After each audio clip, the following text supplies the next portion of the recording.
Hey guys, to be expected, your boy finally hit Masters for the set, and we're having a good time. One thing I want to say is this isn't like my stereotypical opener. You know, I kind of try to lean into Heartsteel because it's really broken right now with Caitlyn Ezreal backline. Also, you know, getting early cash outs, compounds like everything else out in this game. That's kind of what we were just looking to do here today.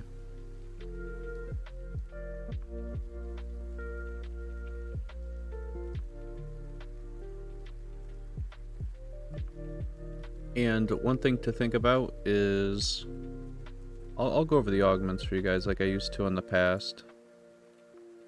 Like your boy's like your big bro. So starting off, you're on 2-1 if you guys actually want to legitimately learn how to play. So Twin Tears, when you field exactly 2 copies of a champion, they both gain 250 health, 25 attack speed, and 25 critical strike chance.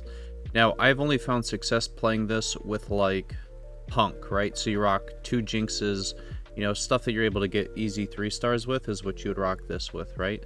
I'm not seeing myself do this, so I refresh it. Jewel Lotus is always good, but guys, this is like a later tier like augment, guys. Like at 2-1, you either want something that's going to give you econ, or like something like Buried Treasure here, let's say, because it gives you more items and it's sprinkled out throughout the course of the game.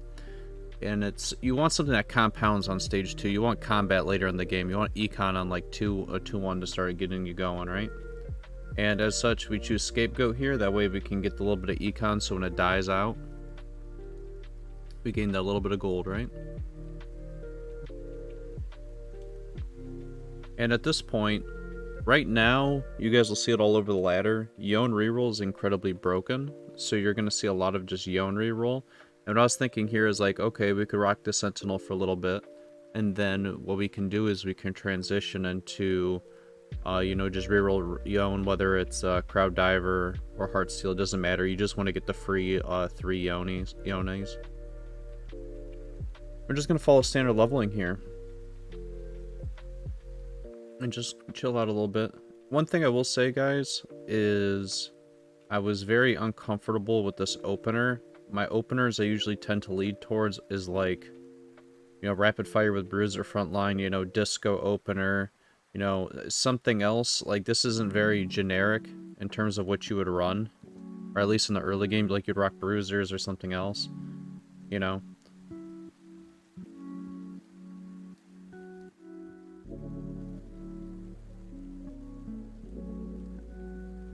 And at this point, I'm thinking like my board's booty, you know, and I'm just starting to tech in like the little bits. So if I start losing here, it's actually beneficial for the Heartsteel. We got it in on 2-3, but if you're gonna 5-streak loss, you kind of want to try to get it in at 2-1.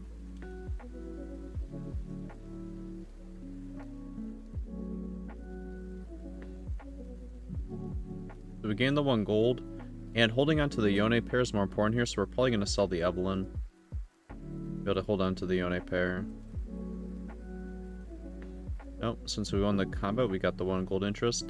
Now, the items that are good on Yone is you really do want Titan's Resolve and, like, another healing item on him. And I don't know, I could be wrong about this, but Yone's healing infinitely stacks, right? So you're able to get the Titans on him to, like, stabilize him with armor, magic resist, and damage. And then you're able to have it to where, like, he could rock Bloodthirster or, like, Gunblade or, like, Edge of Night or something like that. And the way I was thinking about it here is, Yone reroll is like really inconsistent. I have found that right now we're in a 2-star 4 cost headliner meta. So, like, although Yone 3 is like a Giga win con in most cases, you're much better off building pivotable items here. And I already was kind of thinking about it in terms of like, I saw what the KDA lineup was, and it's not too hard to pivot out of this. And we would just be looking to make Akali items right now. So, Gunblade's really good for Akali. Titans is really good for Akali. AD items good for her. And since we know if we're not going to go Yone and we're not going to commit to Heartstealers, we're going to want to start holding on to like our headliner replacement because we know we need Lilia, right? So if we find one, we'll just hold on to like one throughout here, right?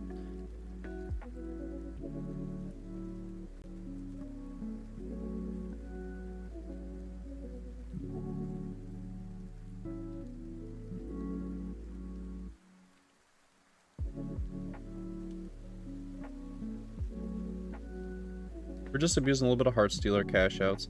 And like, this is how I think you guys are supposed to use it. Like, you guys see like all these like TFT montage videos or whatever, where you're seeing like really high cash outs, or you guys try to like super lose streak. You're really supposed to use it to like just get a little extra gold in the early game, maybe get a component, you know, something like that, right?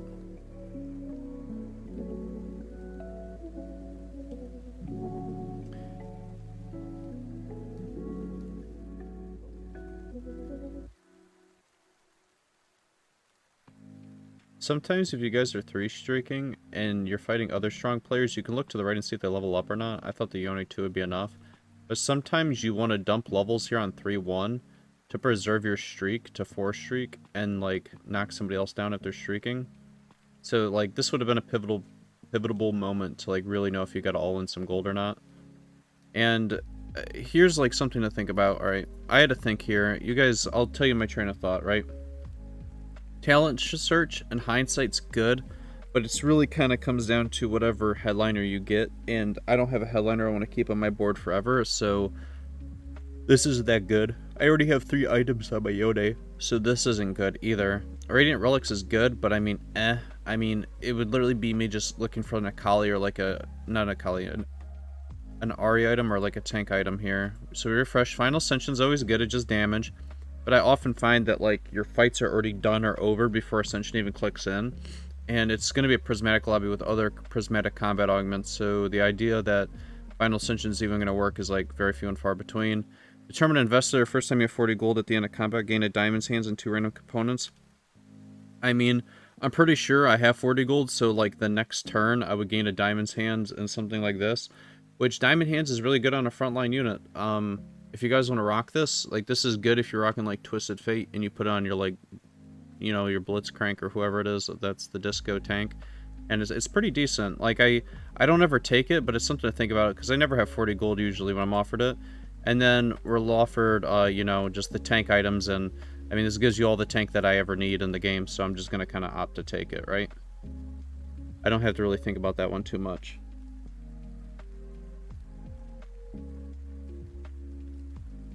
So now we don't have to worry about tank items, and if we do need to keep the Sentinel, we could just always remove it and put these tank items on who they're supposed to go to.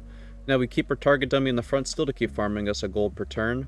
I think they recently nerfed it because I remember it being 2 gold, but you know, it is what it is. You get what you get, blessed. No, I'm kidding. But yeah, I mean, it's a little bit of a nerf. Doesn't mean it's bad. It's usually just 1 gold a turn, every turn, so. And it's another body on the board that eats an ability. So what's the game plan here? 3-2 or 6?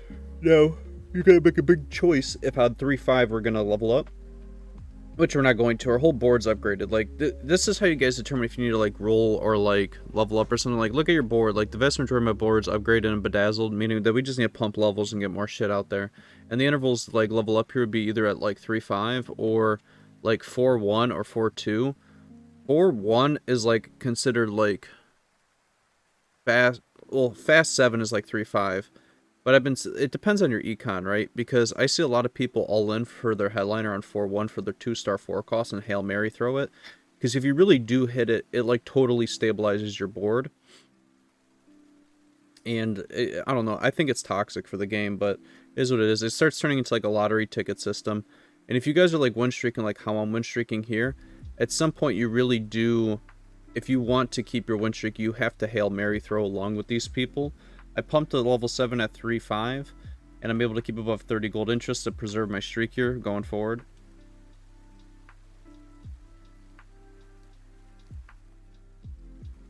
You know, I wouldn't have leveled here, guys, if I didn't find something as important as, like, Sentinel 4.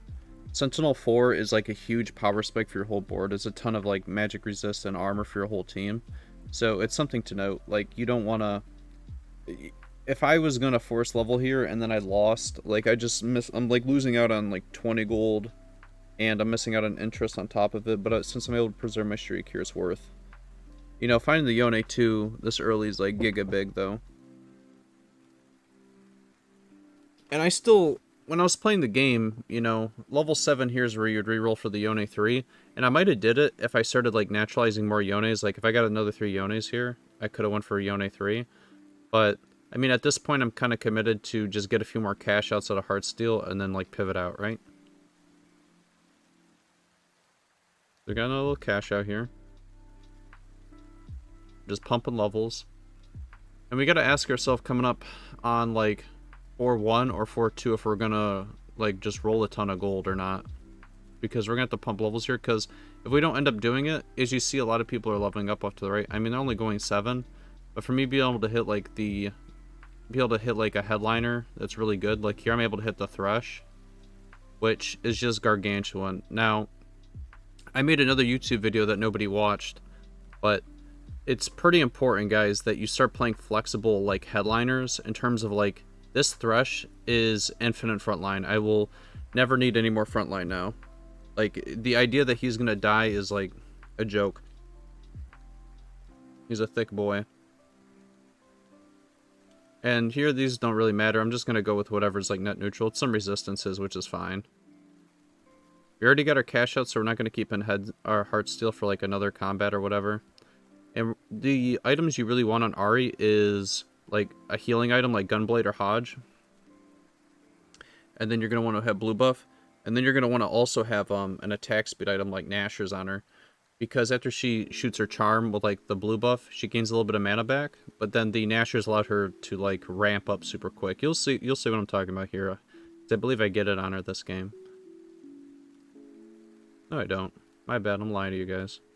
But that is her Gigabus, in my opinion. It's like tier Nashor's, like Gunblade. That's her best items. And at this point, I was like freaking out. I'm like, what happened to my Thresh items? Superfan bumps your items, but like, I literally tabbed out when I was in the stream, like, to talk to some other people, like, yo, what the fuck's happening? But I didn't realize that, like, Superfans yoink shit like that, and then it wasn't showing my items on my bench. And I'm not about to go through a combat without, like, Declaw Bramble on my headliner Thresh, you know what I'm saying? As you can see, this Thresh is not dying. Like, you guys don't always have to go for carry headliners. Sometimes you just have to suffice for, like, a good tank. So, get into the habit of it. Don't shy away from it. We're keeping... At 4 or 5 is usually when people are going level 8 standardized. We already kind of hit a whole lot. We rolled a whole lot of gold. We're really far ahead. And now, we're at the point here now where we got to start thinking about, like, finishing Ahri's items, right? So you want to have your main tank and 2 secondary, or a carry, and then a secondary carries items. And then you focus on, like, a secondary tank, right? That's usually how you end up building your items throughout the games. And at this point, I'm already holding, what is this, 5 Ahris? You only need 9. And I'm probably just going to power level to level 9 here. Find an Akali. Put the Akali out on the board to be able to get the KDA with that. And then I'm going to be probably just looking to sell the Thresh, sadly, and try to find the headliner Ahri for Ahri 3, and see if we can do that today. As you can see, the Yone's still putting in work, so that's why he isn't off my board.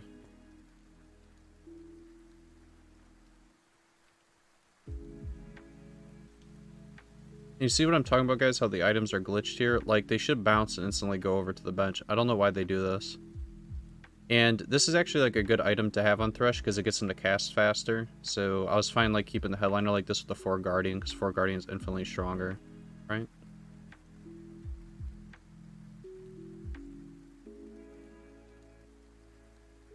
And now we're just stacking bread and cheddar.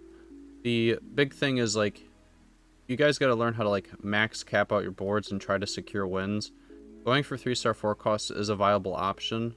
Now, later on in the game, I do make a mistake, but I'm trying to, you know, keep pace with the video or whatever, so I can help you guys out. I noticed I needed healing on Ahri, because she won't be able to go infinite, and she's going to die here. We're waiting for the rest of the components here, to see if I could build the Nash's for her. And I believe I do. Yep. Told you guys. I'm not losing it yet.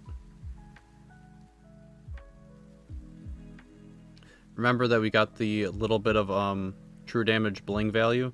The Echo actually healed a full. And it's not worth it to roll for a 3-star 4 cost on level 8, guys. You're better off pushing 9 if you're this far ahead and using the 35% chance to go for the 3-star 4 cost. I mean, you are missing out on a ton of gold to roll, but I mean, I'd rather have 35% chance than 18% when I'm rolling, right? I think you guys would too. So right now we're just kind of chilling with basically 2 dead items on our bench. So that's why I'm pumping levels here.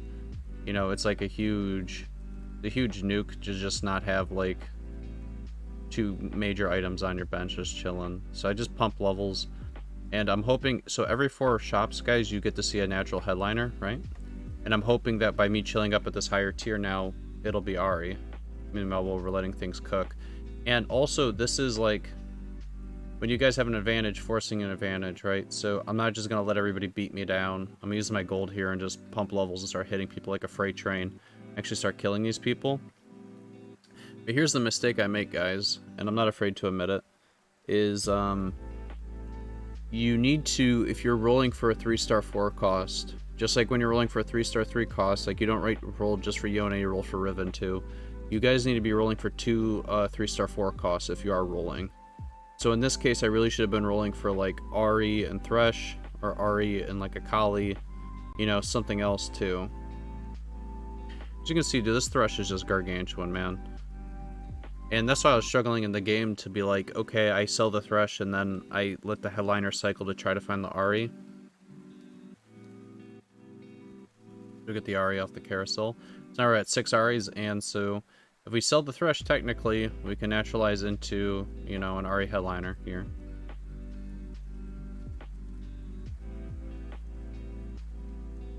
The Viego is just a Viego too. I mean, he's nothing special.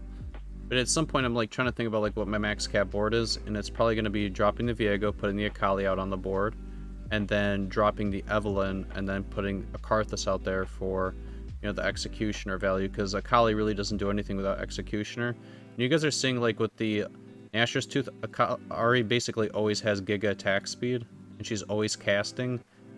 And her ability doesn't, her damage really doesn't come from like ramping. All of her damage really comes from just spamming her orb out onto the board, right?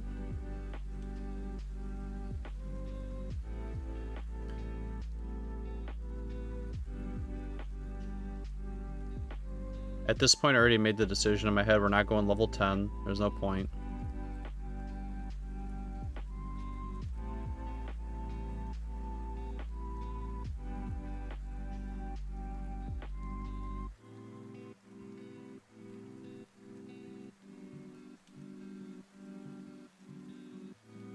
I was thinking maybe, you know, we can rock the Kiana with these Viego items and farm some components. But no, that ain't the game plan here. I'm not gonna lie to you guys. Your boy wanted RE3 badly. But we're just chilling. And at this point, I was like, okay, maybe I'll just Nico the Seraphine, but even though you have a 10% chance for the Kennen, you really should just have good habits in terms of like, I'm gonna roll my gold first and see what I hit, and then Nico over just, you know, a Seraphine 2 and like a Kennen 1 might not seem like a big deal, but Kennen 2 don't play. The boy puts in work just like everybody else, you know, and it comes down to making more max cap boards, right? You know, don't just waste the Nico.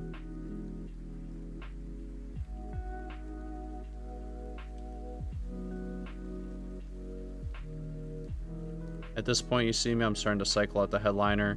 I'm doing like a little bit of rolling here. I hit another Ari. Now we're like, what? That's 6, 7. And I replaced the Blitzcrank here. And one thing to note is I never should have sold the Thresh. I should have just kept Thresh headliner, and then now kept rolling for the Thresh and Ari and stuff like that. But I really don't want to, because I'm like I already have 6 Aris. I'd rather play like the lottery system here and just see if I can hit it. I have a pretty high chance for like 4 costs, right? I don't think this is the wrong move. I mean, like in hindsight, it's like 2020, of course, guys. But like, I don't know. Like I'm literally 1 off RE3 here. I'm just not hitting.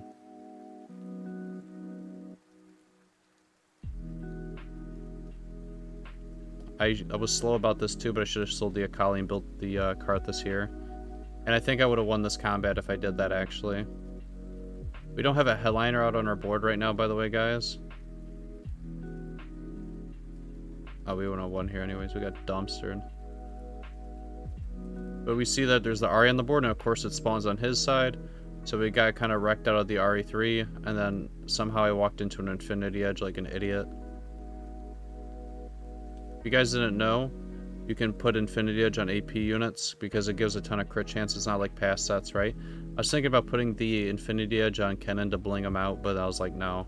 It's definitely not worth it. Since he's disco all stacked up in one corner, we put the Thresh on that side. And I don't even think I can hit RE3 anymore because he's holding 2 on his bench. I used to remember the pool for, like, there's a finite amount of units in the game or whatever. So, I don't even know if I could hit it at this point. And here, this would have been like, I was like, seeing, oh, maybe I could hit the Thresh 3. This is a 6-7 since he was holding Aries. And then he sold like a little rat. All in all, I mean, like, the guy had another unit on me. The boy got some legendaries out on your boy. I have no legendaries out on my board. So I lost a fair and square. I think I made a big mistake here by not rolling for more than 1 2-star 4 cost. And I think pumping levels right there with the Yone to be able to get the 2 items off my bench was a mistake. But, you know, you live and you learn, and I hope you guys enjoyed watching my game in the Masters. You know, we're going to be able to see the little animation here. And your boy's back. Before you know it, I'll be Challenger again. Have a good night, guys. I appreciate you stopping by. Any support's appreciated. Bye.